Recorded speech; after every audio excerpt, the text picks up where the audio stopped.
ஓம் பூச்சியாய ராகவேந்திராய சத்யதர்ம ரதாயச பஜத்தாம் கல்ப விருஷாய நமதாம் காமதேனுவே. ஸ்ரீ ராகவேந்திரருடைய பொற்பாதம் தொட்டு வணங்கி குரு வாழ்க குருவே துணை. ஓம் ஸ்ரீ ஆதித்யாய சோமாய மங்களாய புதாயச குரு சுக்கர சனி பெயர்ச்ச ராகவே கேதவே நமகா. சனி பகவானுடைய பெயர்ச்சி திருக்கணிதம் படி போன ஆண்டே நமக்கு பெயர்ச்சி ஆகிவிட்டது. இப்போ இந்த ஆண்டு மார்ச் மாதம் 6ஆம் தேதி வெள்ளிக்கிழமை கிட்டத்தட்ட 8:24 காலை மணியளவில் பெயர்ச்சி ஆகிறார். திருக்கோயில்கள் அப்படின்னு சனி பகவானுடைய பரிகார ஸ்தலம் அப்படின்னு சொல்லக்கூடிய திருநள்ளாறு மற்றும் குச்சனூரில் பெயர்ச்சி ஆகக்கூடிய அற்புதமான அமைப்பு வருகின்ற மார்ச் மாதங்க. இதை நம்ம எல்லாருமே கவனத்தில் எடுத்துக்கணும். ஏன்னா ஒரு கிரகம் மாதமாகவும் வருடக்கோள்களாகவும் பெயர்ச்சி அடையும். இது கோச்சாரம். நம்ம ஜனன ஜாதகத்தில் இருக்கக்கூடிய அந்த கோள்களுடைய அமைப்பில் சேரது, பாவகத்தில் எந்த பாவகத்தில் அமையுது அமருது, இதெல்லாம் நம்ம வச்சு பலாபலன்னு சொல்லுவோம். பாரம்பரியமாக 20 ஆண்டுகளுக்கு மேலே நம்ம சொல்லிகிட்டு இருக்கோம். கோயமுத்தூரில் கிருஷ்ணவேணி தமிழ்நாட்டில் அகில உலக தமிழ்நாடு ஜோதிட பேரவை அப்படின்னு மகளிருக்காகவே நம்ம அமைப்பு உருவாக்கி வச்சுருக்கோம். ஸோ 3 மாநாடு 32 கருத்தரங்கம், நேரடி கருத்தரங்கம்லாம் நடத்தி இந்த ஜோதிடம் அப்படிங்கிறது நம்ம ஒரு சுவாசமாக ஒரு பாரம்பரியமிக்க நம்ம ஒரு அஸ்ட்ராலஜராக இருந்துகிட்ருக்கோம். எண்கணிதம், வாஸ்து, நியூமராலஜிங்கிறதும் நம்ம சக்ஸஸுக்கு ரொம்ப ரொம்ப விசேஷங்க. முகம் பார்த்து ஃபேஸ் ரீடிங் சொல்லக்கூடிய பிரசன்னம், சோழி பிரசன்னம், வெற்றிலை பிரசன்னம், அதே போல் ரொம்ப விசேஷமானது. பிரசன்னம்ங்கிறது எப்படின்னா உடனடியாக அந்த பிரசன்னத்தை நம்ம கேட்டுக்கிறது. அந்த நொடி இந்த நாள் மட்டும் நமக்கு நடக்கக்கூடிய விசேஷத்தை நம்ம உடனே கேட்டுக்கலாம். நல்லது கெட்டது எல்லாமே கலந்துக்கிறதுக்கு பிரசன்னம் ரொம்ப துல்லியமாக சொல்லப்படும். ஸோ உங்களுடைய வாடிக்கையாளர்களுடைய சப்போர்ட் தான் எங்களுக்கெல்லாம்.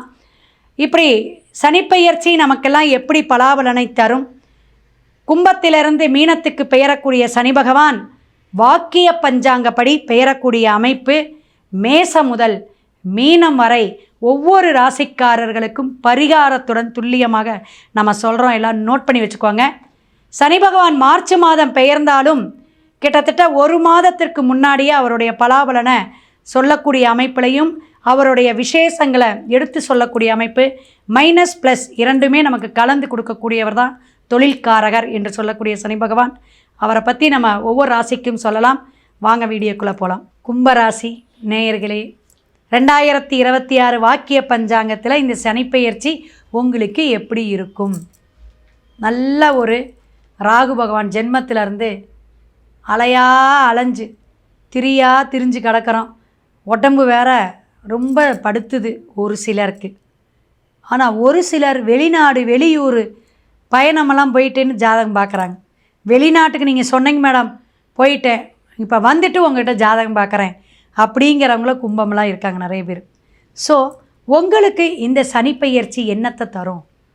உங்களுடைய மூலத்திரிகோணம்பாங்க அப்படிங்கிற ஒரு அமைப்பு, அந்த சனி பகவான் தான் உங்களுடைய அதிபதி.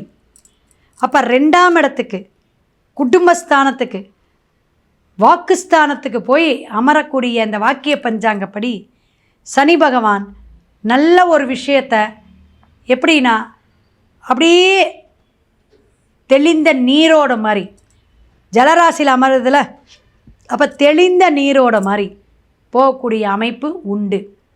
70% அமர இந்த 2.5 வருஷம் அமரக்கூடிய அமைப்பு.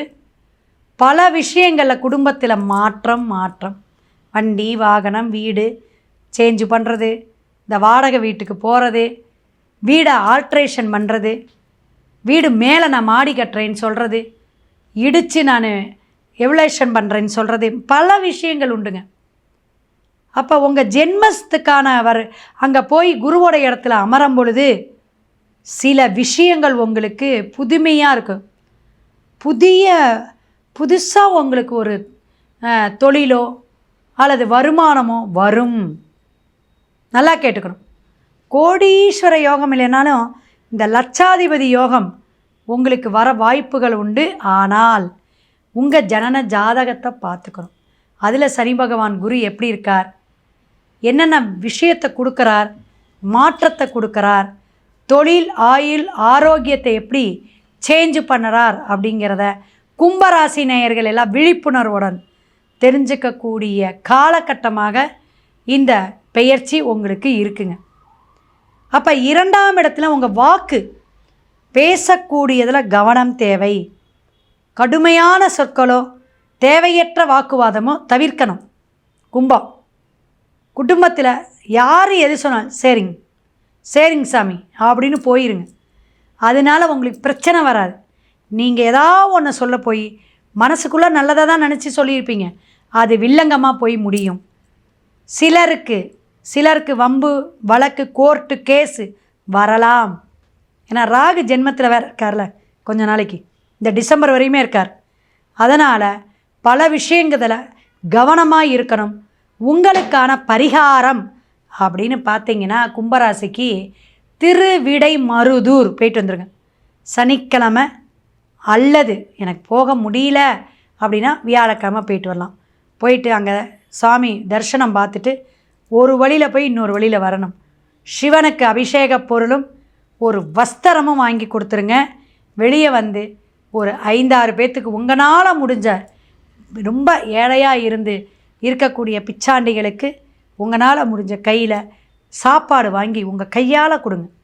கையில் காசை கொடுத்துட்டு வராதிங்க, உணவை வாங்கி கொடுங்க. சிறப்பாக கும்பத்துக்கு இருக்கும். ஜனன ஜாதகத்தில் சனி பகவானும் குரு பகவான் எங்கே இருக்கான்னு செக் பண்ணிக்கோங்க. ஜாதகத்துடைய முழு பலாபலனை ஒரு அப்பாயின்மெண்ட்டை போட்டு வாங்கி கண்டிப்பாக கும்பராசி நேயர்கள்லாம் பார்த்துக்கணும். அவ்வளவு ஒரு பிரச்சனைகள்லாம் இருக்கக்கூடிய காலகட்டங்கிறதுனால இதை சொல்கிறோம். அடுத்த பதிவில் சந்திப்போம். சிவாய நம. திருச்சிற்றம்பலம்.